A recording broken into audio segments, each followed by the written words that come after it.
Origin Unexplained.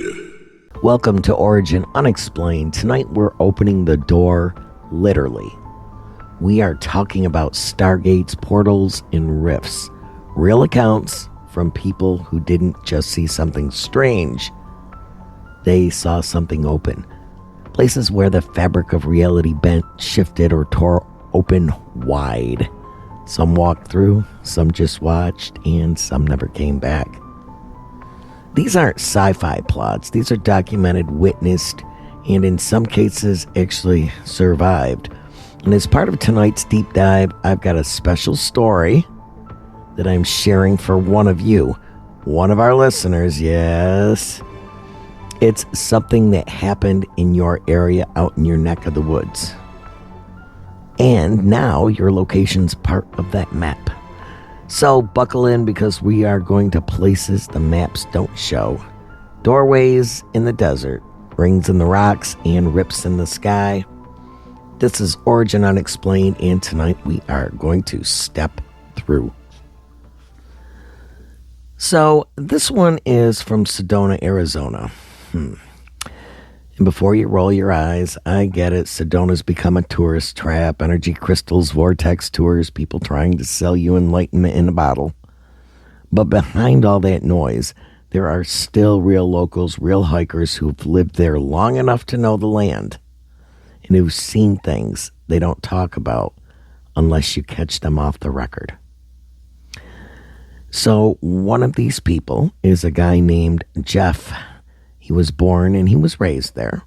He is ex-military. He often hikes alone. He doesn't mess with the New Age crowd. He told this story to a friend of mine, and he wasn't trying to sell it. He was trying to get it off his chest.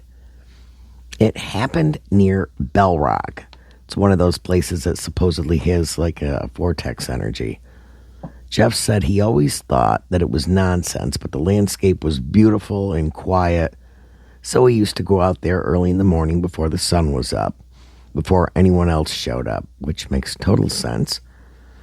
One morning around 6 a.m., he was hiking along the base of Bell Rock when he saw something ahead of him. He thought it was just heat distortion at first, but it was too early and too cool out for that. It was a ring, not glowing, just off. About 6 feet tall, maybe 3 feet wide, floating but not high, just a foot off the ground. Now inside the ring, the color of the air was different. Dusty gold, like a filter had been dropped over the world in that spot only. He got closer, not too close, but as he stepped toward it, he felt something change in his chest. Not fear, more like a pull, like a pressure, low and slow, like when you drive up a mountain and your ears don't pop. And then, this is where it gets weird. He says the birds stopped, like everything paused. No wind, no sound, just that ring. And then a flash, not from the ring, but behind him, like something had blinked in or out, just out of his view. When he turned back to the ring, it was gone. No trace of anything. Nothing in the air. But he said the pressure in his chest took another full minute to fade.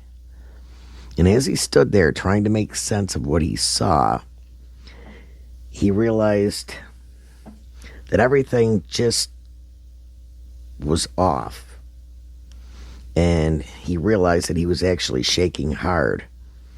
Now, he didn't report it, and he didn't go public with it. He just stopped hiking there. He moved his routine to Cathedral Rock instead. He told the story one time at a campfire gathering outside of Flagstaff, and when someone asked him what he thought it was, he just said, whatever it was, I don't think it was for us to know, but it was real. He said there was no question in his mind something opened and then closed. And if he had gotten a few steps closer, he's not sure he'd be here to talk about it. So now, what could it be? With each story, I'm going to give that what could it be. All right. So, first, it could be like maybe a natural occurring dimensional weak spot. Some researchers believe that there are areas on the Earth where the electromagnetic field is naturally unstable, kind of like a tear in the fabric of space. These are sometimes called like geomagnetic vortexes or thin spots. Now, Sedona is one of the most commonly cited regions for this, and the ring shape may appear because of the distortion of like the warps in the light in a circular pattern, like gravitational lensing, maybe only localized. So how is it produced? Well, here we go with crystals. Underground quartz deposits, iron-rich rock, or crossing ley lines may interact with the Earth's magnetic field to form a standing energy bubble. Something that's visible under the right conditions, like low light, solar activity, or even high human sensitivity, like some of us have. Number 2, a standing portal interface or like ancient tech activation point. You know, you hear about that stuff. If you take the ancient tech route, then the ring might be like a user interface or doorway, maybe activated either by a presence or an environmental trigger. The ring doesn't glow or hum because it's not fully turned on. It's kind of idle. So how's it produced? Probably an embedded mechanism, possibly buried or cloaked, that reacts to proximity, vibration, solar alignment, or even specific frequency tones, I'm guessing. Think of that like a sensor that detects intention or DNA resonance. If that sounds far-fetched, keep in mind ancient sites like Göbekli Tepe, I always have a problem with that, or Pumapunku seem to involve like tech that we still can't explain. And the third could actually be like localized gravity distortion or a time loop artifact. And some physicists believe that space-time itself can bend under certain unknown conditions.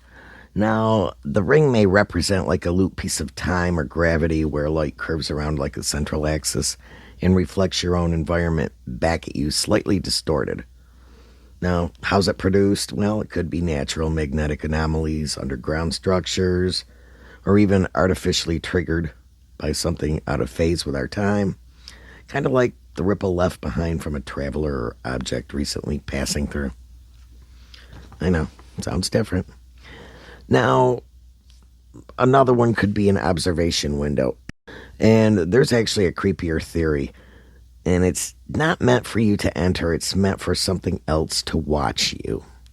And I think this might have something to do with Matrix, things that people talk about, who knows. Now, the ring could be a one-way viewing mechanism or a surveillance point. Maybe it doesn't lead anywhere at all. Or maybe it just opens to them. How's it produced? By them, quote unquote.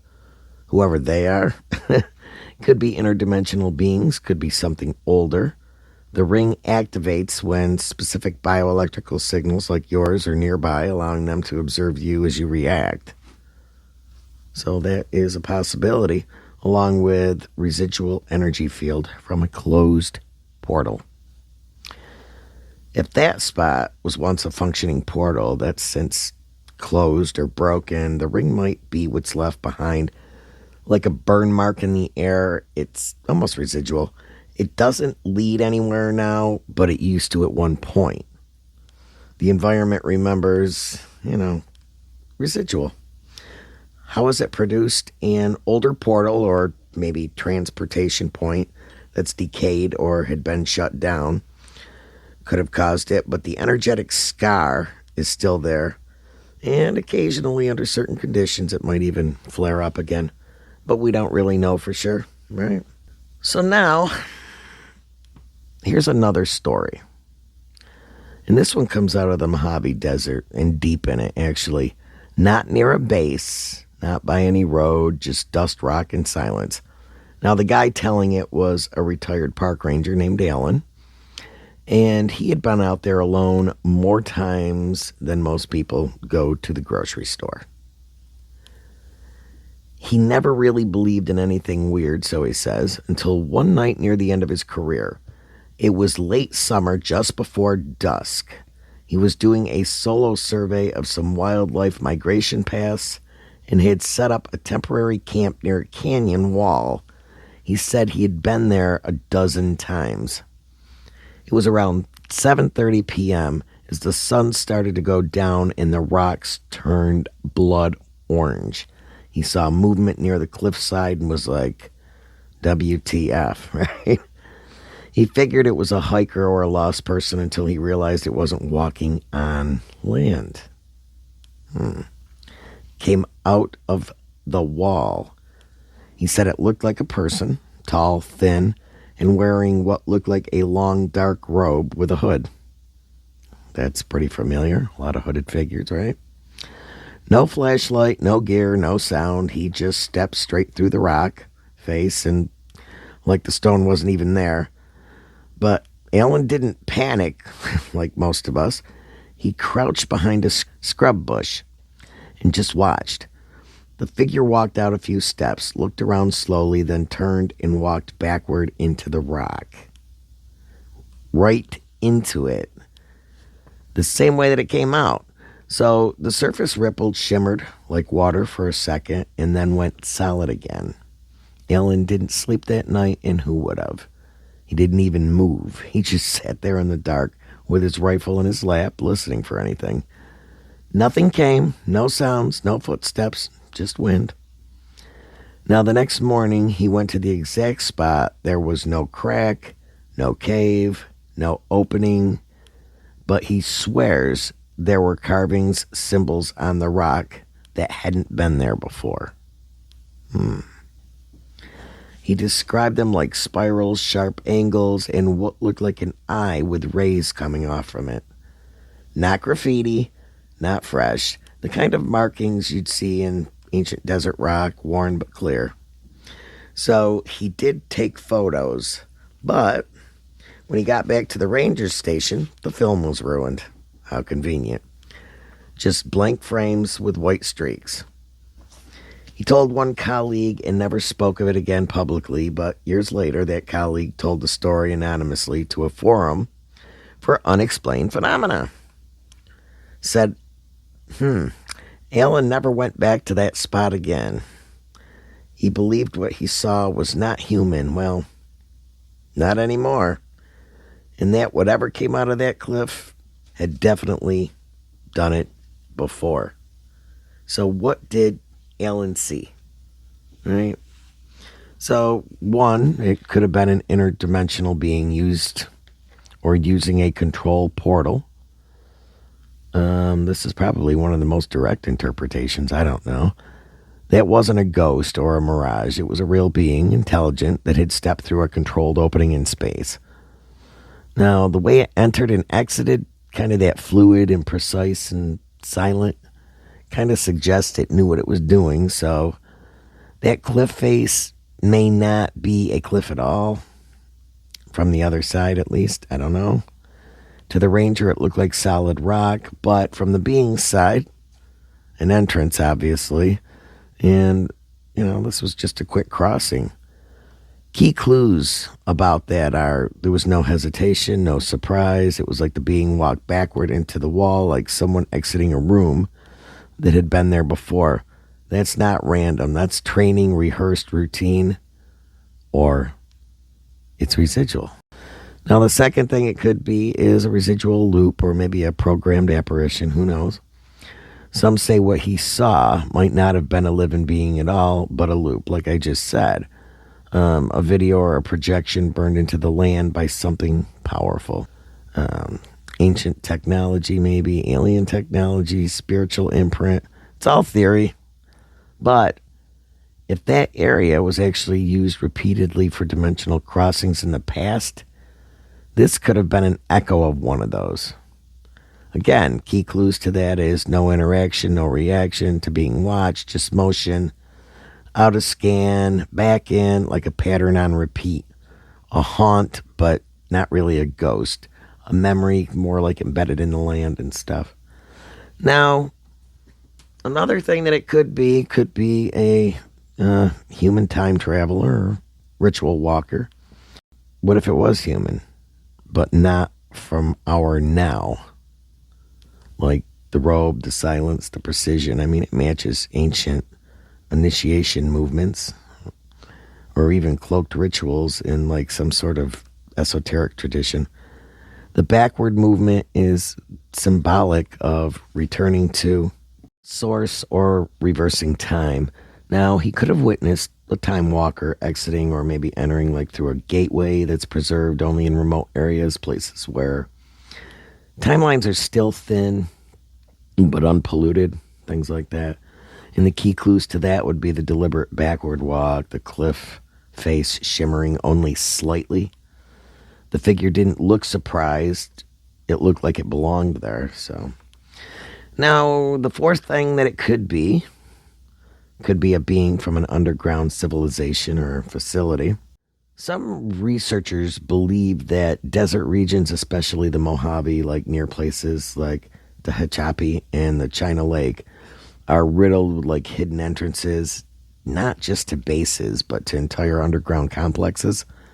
Some alien, some ancient, some unknown. Now the being, I mean, it could have emerged from like a camouflaged hatch or portal system built into the cliff. One not really visible to the human eye without like tech or training. But I bet if you let your eyes go out of focus, you might be able to see what it is. I don't know.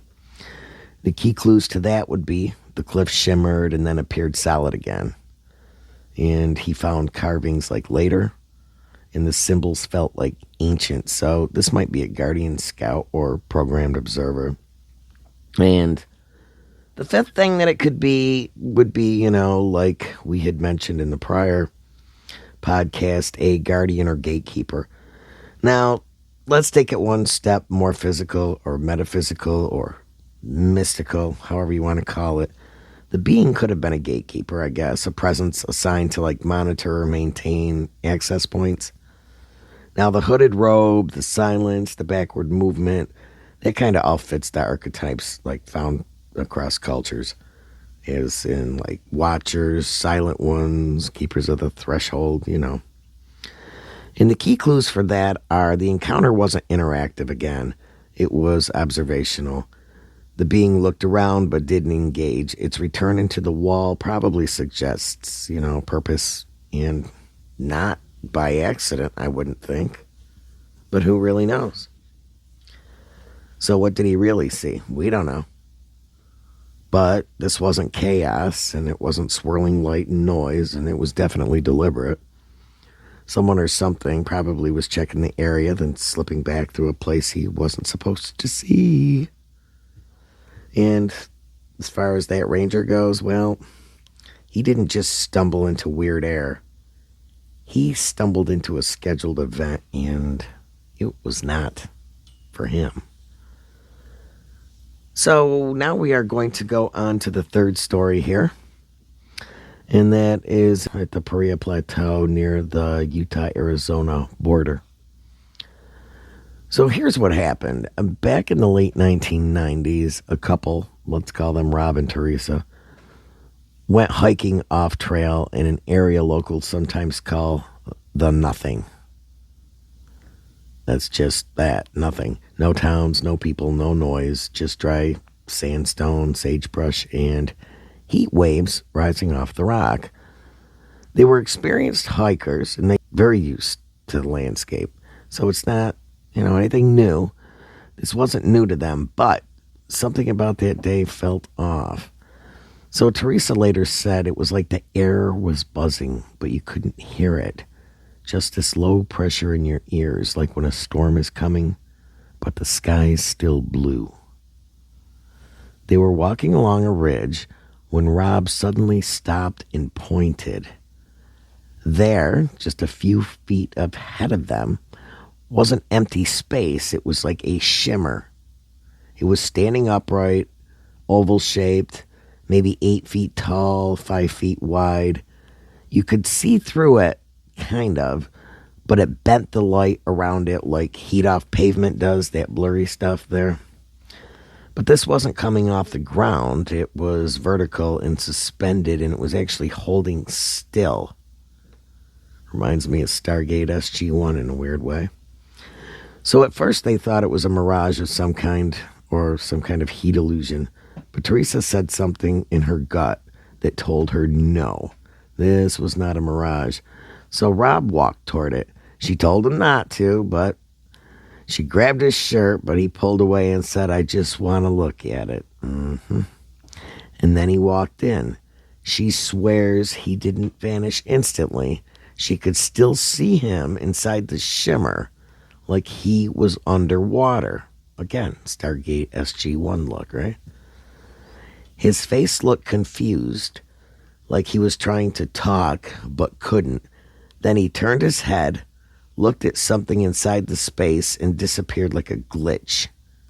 Gone. Teresa said she lost it. She started screaming his name, pacing back and forth in front of the thing. She thought about running in after him, but she couldn't make herself do it, so she just waited. Understandable. About 10 minutes later, 10 full minutes, she says Rob reappeared in the same spot, same shimmer, and he stumbled forward and dropped to his knees. He was pale, shaking, and totally disoriented, like he'd had a seizure or had been drugged. She said he was murmuring and asking where she was, what this was, and saying he didn't understand the color of the sky. So that's really, really, really bizarre. When he finally calmed down, here's what he told her. He said he was only gone for a few seconds, not 10 minutes, maybe 5 seconds tops. And where he went, it was not Earth, or at least not our version of it. He said everything was orange. The sky, the ground, everything, but not like sunset, like it was always that way. There were like 2 suns, one big yellow and the other smaller and blue-white. Kind of sounds like Land of the Lost from the 70s. He saw long hills rolling like dunes, but made of something that looked metallic. Now, he couldn't see any people, but he heard something, a hum, a tone. He said it made him feel sick and calm at the same time. Kind of like a singing bowl, right? Then something moved in the corner of his vision. He turned to look, and he was back, just like that. Knees hitting the ground, and the shimmer was gone. They didn't talk about it publicly for a long time. Teresa said Rob became obsessed with going back. He never found the spot again. The GPS couldn't place it. No trail, no marker, nothing. Just desert. Now, years later, she came forward anonymously on a podcast forum and told the story in pieces. But when people pressed her, like for details, she backed off and deleted her account. She said she didn't want her kids growing up with the kind of attention that was giving it. But before she disappeared from the internet entirely, she wrote this. We didn't imagine it. I watched him vanish, and I watched him come back. I don't care what anyone says. I know what I saw, and whatever that thing was, it didn't belong in our world. What could it be? Here goes my theories again. A dimensional rift, I'm guessing, and that's a natural tear in space and time, maybe caused by like a geomagnetic anomaly or even an energetic vortex. Now, the shimmering effect suggests probably light bending, which often happens near gravitational distortions. Now, people talk about temporary portals. That is very possible, and those are triggered by conditions that they didn't control, possibly solar activity, magnetic field spikes, or just the right moment in time, like a crack that opens and then closes. A parallel Earth crossover. Now, the 2 suns in the altered sky suggest it wasn't space or a hallucination, but probably, I'm guessing, a parallel version of Earth with different environmental rules. Some call this a slide between dimensions. And probably the last thing would be maybe a sentient technology or energy. The way Rob was pulled back just as he saw movement, it could mean like the portal has limits or rules. We don't know. As if it allowed him to visit, but didn't really give him full contact.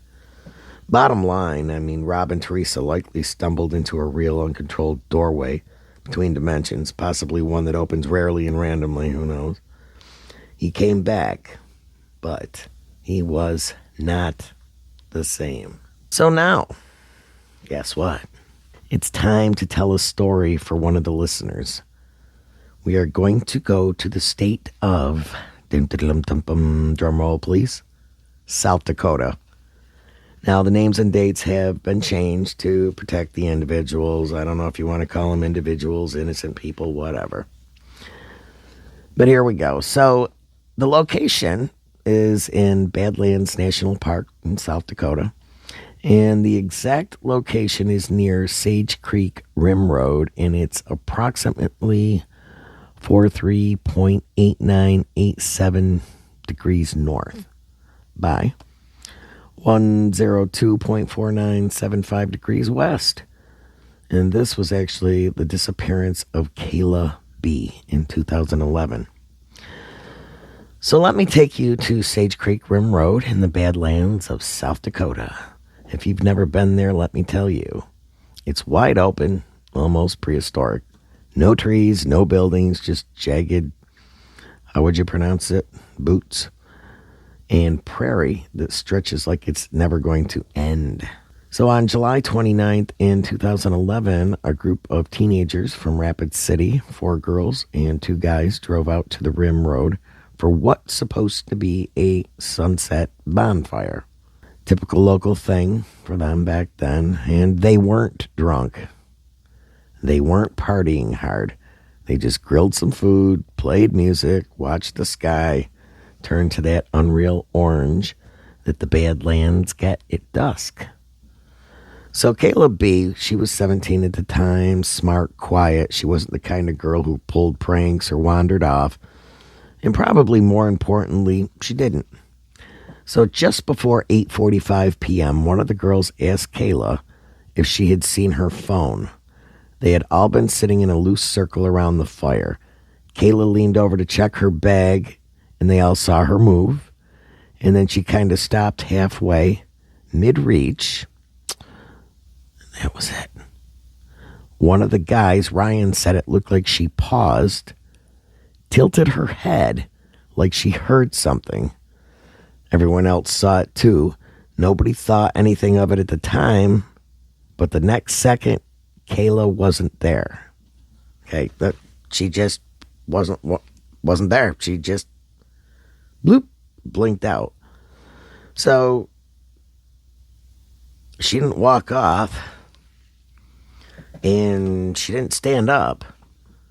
I mean, like I said, one of the girls swears she blinked, and in that blink, the space where Kayla was crouched down was empty.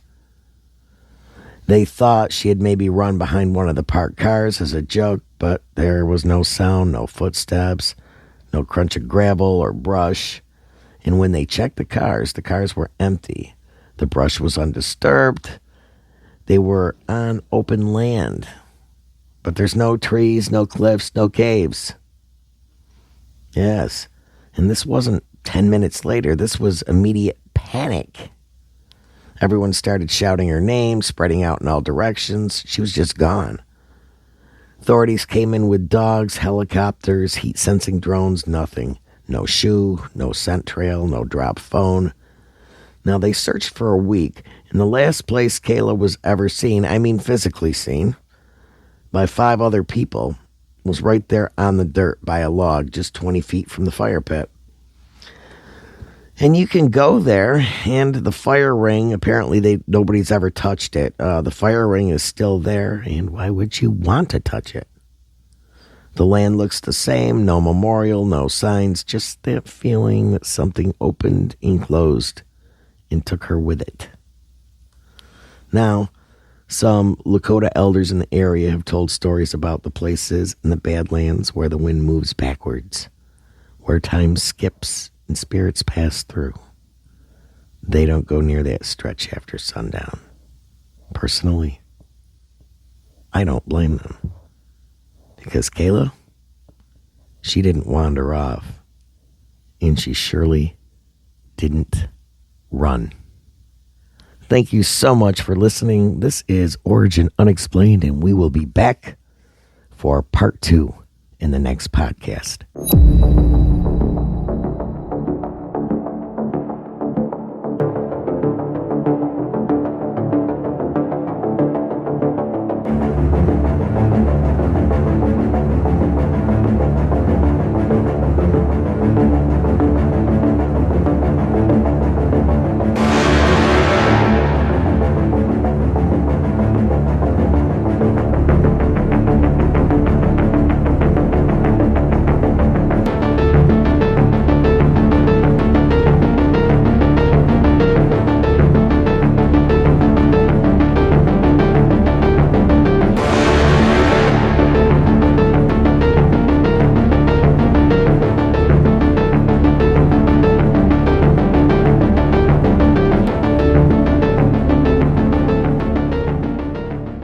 Origin Unexplained.